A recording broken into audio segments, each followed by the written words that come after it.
Sorry? 57 we have to finish. Okay, that's fine. Welcome back to Community Pulse on Radio 786 100.4 FM. The time now just short of 11:30, and we're into the second half of our segment on matters around social justice, matters of social justice. And if you have just joined us, we are speaking to researcher Sister Lilla Helsinger. Our topic for today is from a soft whisper to a heavy embrace, this as we continue our journey in the direction of Allah through the best of women. Of course, for the past few weeks now, we've been going into the direction of Khadija. And without any further ado, I realize that Sister Lilla is ready to unpack for us the sort of the meaty part of today's topic. So, Sister Lilla, I hand over to you again. Okay, because before we look at, I mentioned we're going to go look into a little bit more to male psychology regarding attachment and detachment. But now, I just want to share an interesting extract from the Doer Journals written by Salma Rosa in 2015, as she says the following to Allah subhanahu wa ta'ala. The recent experience has taught me and reinforced that love is consistent with your countenance. You, Lord, are Al-Wadud. You, Lord, are As-Sabr. You, Lord, are As-Salim. You are Ar-Rahman, Ar-Rahim. You are the love, the patience, the peace, and ultimate mercy. Therefore, love, peace, patience, and mercy occupy the same space.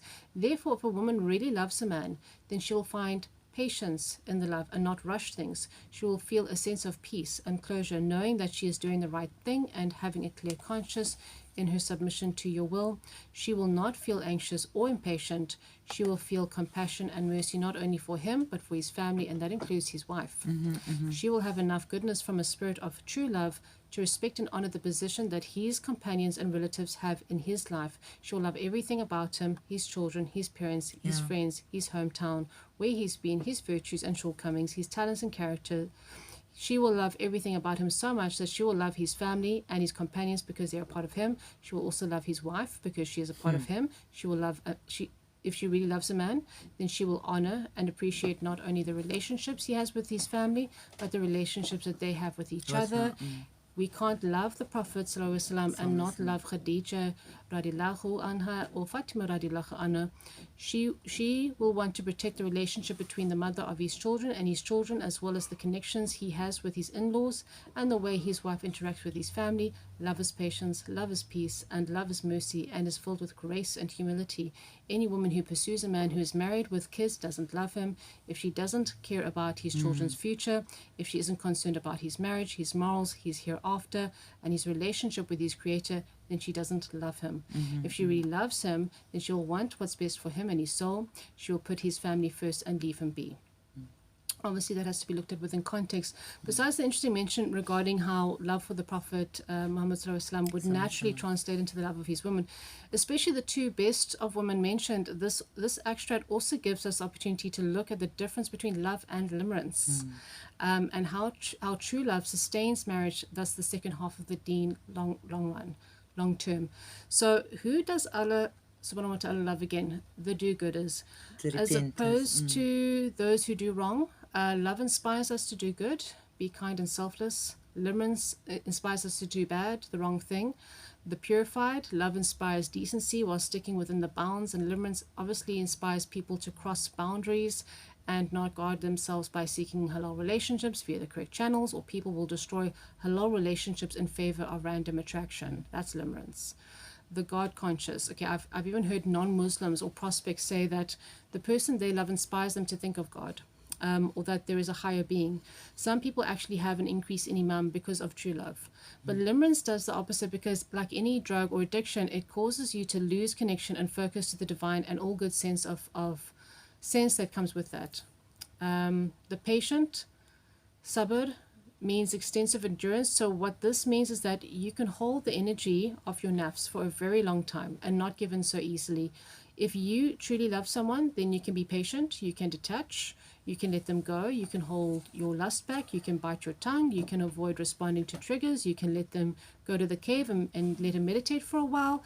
You can also let the heart bubbles be what they are and let them dance and pop around you. So what this means is that, you can just like someone and like not get some sort of closure on it. You don't need to get a response. Yeah, you don't need to get yeah. a confirmation. You can just like someone. Like somebody, and just for the enjoy sake and of just it. enjoy the feeling and just let it be what it is. That's what it means to have the hot bubbles pop around you. Just let the hot bubbles, and then that's it. Now, limerence is impatient. When a person is in limerence, they want access to that person yesterday, and are just dying to scratch that itch. Urgency. You will also notice that people in limerence are more temperamental and frustrated. And you'll also notice yourself, if you've ever been in limerence, you probably find yourself more frustrated. Then trusting. Because it's the type of a drive. Yeah, it is. Because it is an addiction as well, like we discussed before. So the trust, Allah loves those who are trusting. Similar to patience, if you love someone, then you trust them, and if you don't trust them, then you don't love them. That's on you, because people in limerence don't care about the person's character, because they're not even looking at character, as they are too preoccupied with their looks and superficial qualities. So even if you have a person of good character, you're not even going to pay attention. You're not even going to register that you got a good person of good character, because you're too busy like clamoring for everything else. So as a result, they become insecure or anxious. Also, their lack of patience fuels their sense of desperation as well. The just. If you truly love someone, then you will be fair to that person and also be able to love them in a way that you can acknowledge their shortcomings. You're not going to be prejudiced to someone you love, but you're not going to be biased either, because love and the clarity of truth occupy the same space. Or the clarity of truth accommodate a balanced confrontation. They say that love is blind, and that's not true. Love has eyes wide open and clarity, but limerence is blind. Limerence makes us imbalanced.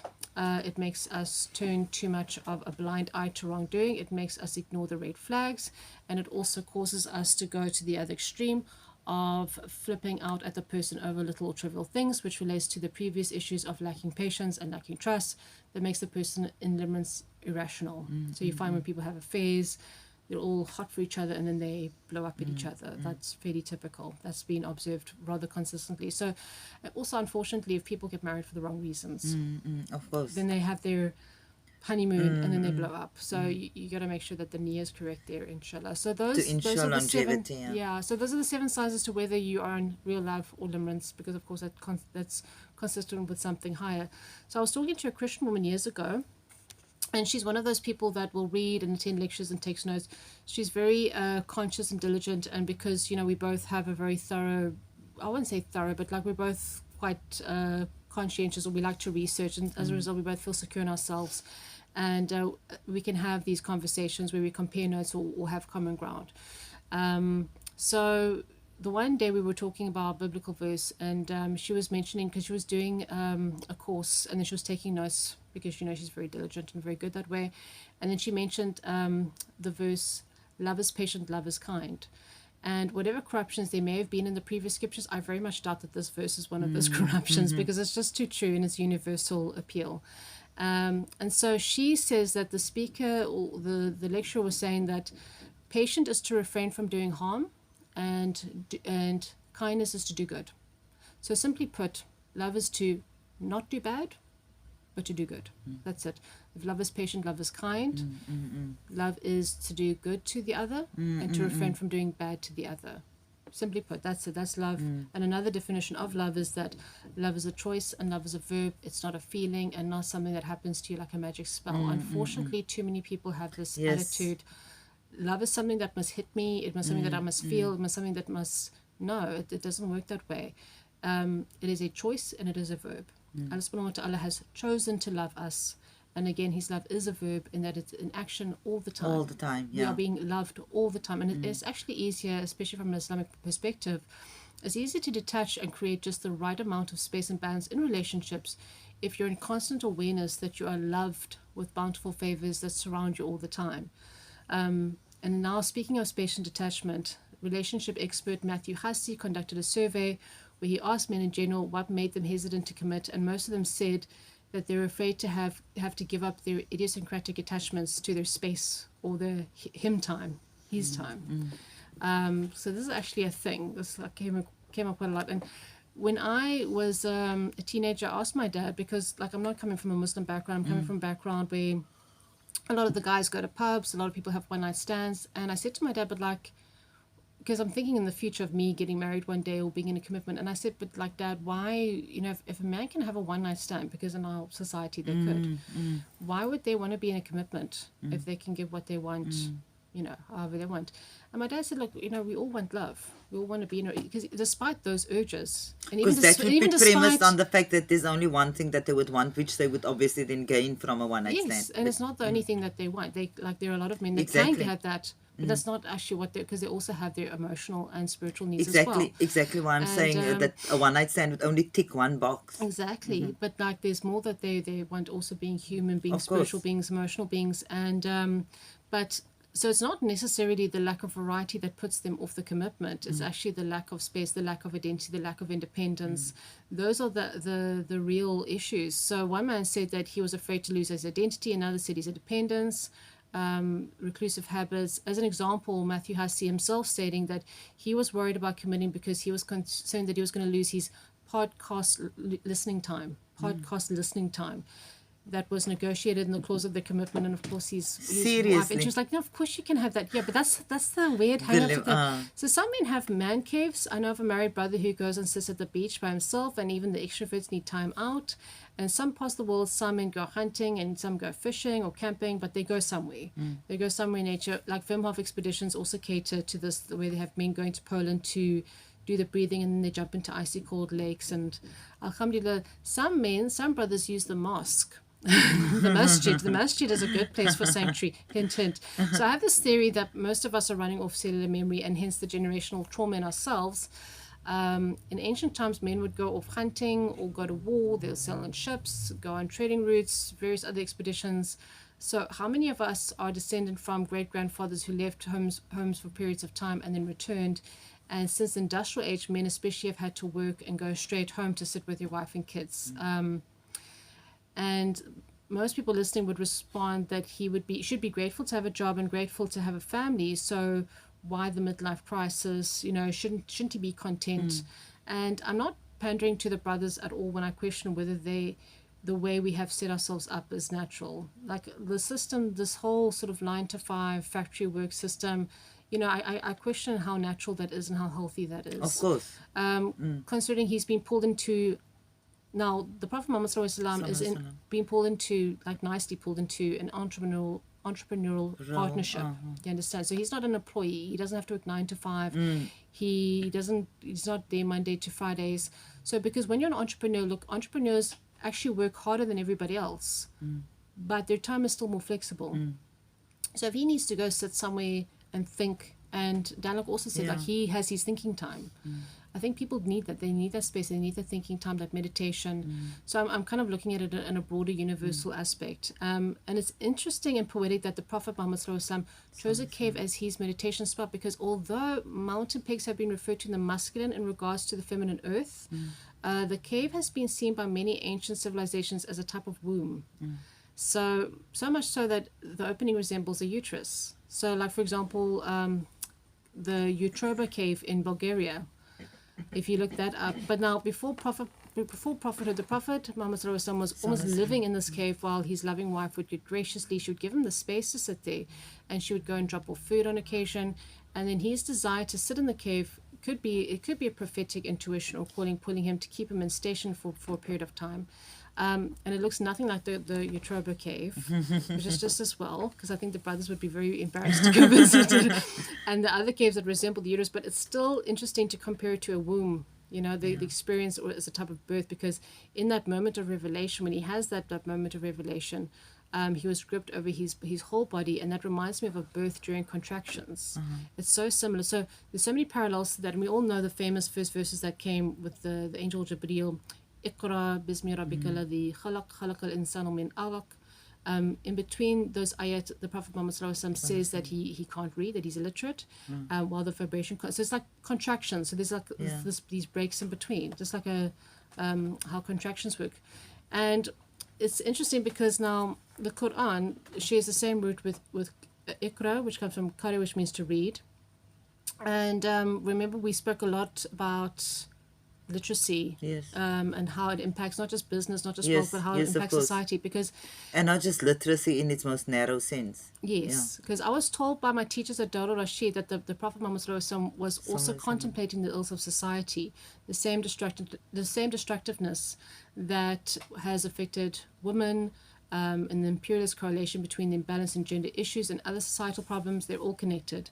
So in Makkah society, we saw female infanticide, human trafficking, women and children being left abandoned, leading to more prostitution and abuse, oppression towards slaves, and other issues fueling the situation further, like alcohol and various financial corruption that leads to exploitation, and so on and so on and so forth. It's all just a big hot mess.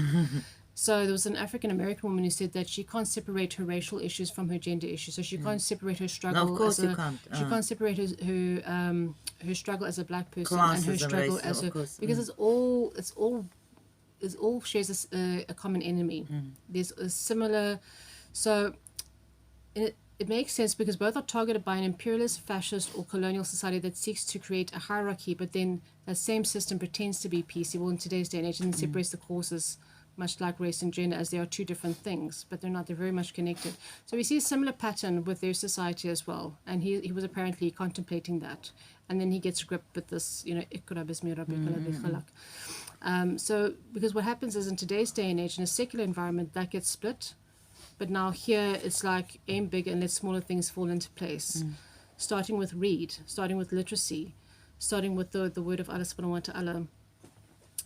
Because when we unite under one banner to aim high and let smaller things fall into place, then that's another story. So, and therefore the ties of kinship, unity, common ground, and connection are so important. So this is where the healing lies. And we already mentioned in the Net of Freedom the impact of community in literacy. So again, let's look at read in the name of your Lord who created. Now, what fascinates me about this is the theme of the womb, relating to the experience and what we spoke about before in the orbit of and what is associated with that. Yes. Yeah, because now in this verse, read in the name of your Lord who created. Why did Allah subhanahu wa ta'ala use the word create and not make? In the case of Maryam alayhi salam, when it was revealed that she was going to have a child, then she asked how she could have a child when no one has touched her, nor was she unchaste. And then the same angel revealed to her that Allah subhanahu wa ta'ala said that besides being easy for him, that he made, M-A-D-E, him a sign for humanity and a mercy. This was after she went east to the city. It's possible that this was due to her period, again relating to the womb. Hence she was no longer in the temple, and it interweaves with the whole issue of the temple. Women can't be in the temple because women get their period and are therefore are considered filthy. But then there's a whole broader stigma that gets attached to that. But we take for granted, but the very thing that's making you filthy is also giving life. You understand? It comes full circle. Interesting, And it's so logical. I don't know why there's still questions around it, or why it still becomes, a conversation point. It's pragmatic. Like in terms of the masjid, there's a pragmatic aspect to that. Obviously, if we look back in history, why that would have been established. But then there's the stigma gets created. Of you course. understand, develops as well. Of course, and it's exactly that one wonders why is it still a conversation point. Somebody actually said to me that apparently in some Eastern cultures, like if a woman has her period, she has to go like sit in a hut somewhere, and her husband can't even touch her. And you know what? No, I don't want to unpack this further because this is a conversation for another day. But let me just quickly tell you on a recent program, do you know that even within the city of Cape Town, even here there's still things around. So even when it's time to fast, pretend to fast along with us, because nobody in the house is supposed to know. The children are not supposed to know, or that type of thing. I mean, somebody was saying to me that yes, there were times way back, and we're not talking about centuries ago, a few decades ago, that women like that, yes, you're not allowed to sit at the table. Wow. Yes, within our Muslim communities, you cannot sit at the table and touch the same food or cook. The Muslims that I know, and I know like quite a few different groups, none of them have that issue. No, so it actually jolted me. Yes. Wow. Well, we were talking part of this conversation about like-minded people. Yes, of course. So it makes sense that you would be drawn towards people like that, and I myself wouldn't be in spaces like that. But the reality is, yes, that some women still experience this type of stigma. Because my first madrasa, I remember there were some girls sitting because they weren't enjoying the salah, and the male who, like the patriarch of the madrasa who runs the whole show, he walked past them and just like, he said, "Oh, have you got your Haid?" But like he said it like no big deal. Like if you've got your period, then you don't have to pray. But he said it just very out loud like that. Like, and so I actually always appreciated how Islam was kind of more mature about these things, and kind of matter of fact, like. But it should be, because it should be, and it's that's physiological. the Muslims I know tend to have that attitude, but it's interesting to see that there are people that have that. It is. Wow. It is. Okay. So interestingly enough, we're talking about the womb and the sacredness of the womb, and even what would have been the placenta, that would have been which is the food for the baby. So now, in the case of and this part, you weren't here for this part. Getting back to Isa alayhi salam and the parallels between the conception and the birth of Isa alayhi salam and what happened to the Prophet Muhammad sallallahu alaihi wasallam in the cave. Now, the word made is used because if you look at the name of Isa alayhi salam, it's ayn. That ya is, if you convert it into yod, it's actually an extra letter to make a vowel. But it's ayn sin, and then if you swap the alif water, you get the het. Like in other cases, from when you're shifting from Arabic to Hebrew or Aramaic, then you get the word made, M-A-D-E. So that's Isa alayhi salam's name basically means made. Like he made from a clay a shape of a bird and breathed life into it to illustrate how Allah subhanahu wa ta'ala gives life. Allah says be and so it is. And so from the womb, you can't disconnect the significance of the womb here, because he's made from what? Made connected to the womb. Because now again, coming back to this verse, where he's gripped in the cave and he's told to read in the name of his Lord, not just made but created, because here the focus on creation is that Allah subhanahu wa ta'ala produces the original materials of creation.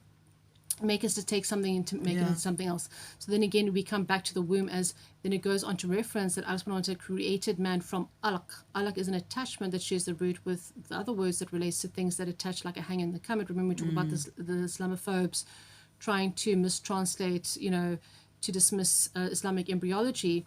But alaq basically means it's to hang, is to connect. So it's relating to the umbilical cord. And it's important to note that conception starts with okay, so we're running out of time again. Okay, so we actually are at the heavy embrace.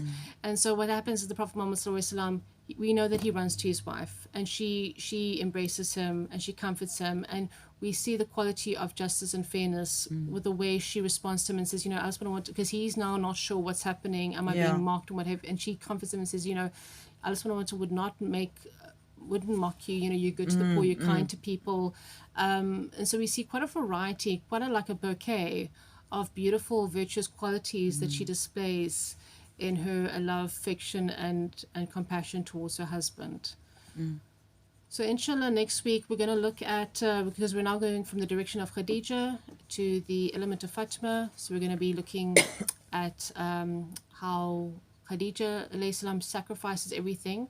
She fully embraces her husband's mission. She sacrifices everything, and then of course Fatima alayhi salam, she's continues with that legacy. Inshallah. So perhaps in the final 2-3 minutes that we have, and we were speaking about this before we started, the type of almost like varied meanings, this notion of soft whisper and the idea around heavy embrace. So when one thinks about heavy embrace immediately, then of course there's the physicality behind it, there's the physical action. So maybe in our last 2-3 minutes, just explain sort of the thinking behind it. Because I wasn't thinking into provocative lines. I was thinking the soft embrace. Because this is also a physical relationship. Yes, it's a man and a woman. Yes, it's a husband and a wife. Yes, and of course, what does it lead to? It leads to of course. a child, not just a child, making but a very babies. special child who has a phenomenal spiritual value. So it's a beautiful, if you think about it, it's a beautiful transition from how we can, from the physical, nurture and sustain a spiritual existence and spiritual growth. Because when I chose the topic from a soft whisper to a heavy embrace, I'm basically tying in all these qualities of Khadija alayhi salam from when she says I surrender, and she gives her husband space and she supports him, but then she also embraces him when he comes. But just the way she does that, yes, like, there's a and this nuance, type of there's a flavor enveloping within these beautiful qualities. So embrace also from that point. So a very figurative understanding also of this idea around embrace. See, the thing is with marriage and relationships, it's not like an automated business. There are things that business, and because we talked about business, then we talked about marriage. there are things that they have in common, but there are things that they don't have in common. course. Business ideally should be automated, but marriage cannot be A automated. lot more clinical, It's yeah. more intuitive, it's more responsive rather than reactive. And so that's why, inshallah, the intention was to kind of look at how she intuitively responds, because if you think about the maternal aspect of the universe, Mother Nature, the heavens, Allah subhanahu wa ta'ala put the rahmah, like 90% of his rahmah, in the creation, and the woman, especially a maternal woman, especially a loving, caring woman, is definitely going to exemplify that. But it's something that she channels intuitively. It's not something that she's going to tick off. I like to tick off my work, I like to tick off my to-do list, but when it comes to this type of relationship, especially if you know that you found a good man, he's cleared, he's ticked off, he's qualified, and then once you've had that commitment, you can intuitively submit, surrender, and go with the flow, inshallah. Absolutely, she so did. much value, yes, in seeing it like that, and seeing almost this type of interplay between, for example, now as a businesswoman, and so what qualities are foregrounded there, but there's always throughout her life, as we're journeying in this direction, this interplay between rationality, emotion, intuitiveness, being measured, and all these really these qualities that show how it coheres in herself, and then of course it was in a union with the Prophet Muhammad sallallahu alaihi wasallam. Yeah. Shukran so much Afwan. again, Sister Lilla, for unpacking for us again some thought-provoking ideas there, and in our segment entitled From a Soft Whisper to a Heavy Embrace. Have a lovely day, Aida. Assalamu You alaikum. too. Wa alaikum salam wa rahmatullahi wa barakatuh. So that concludes today's segment on social justice matters with Sister Lilla Helsinger, who unpacked for us, as mentioned, the topic from a soft whisper to a heavy embrace, as we continue our journey in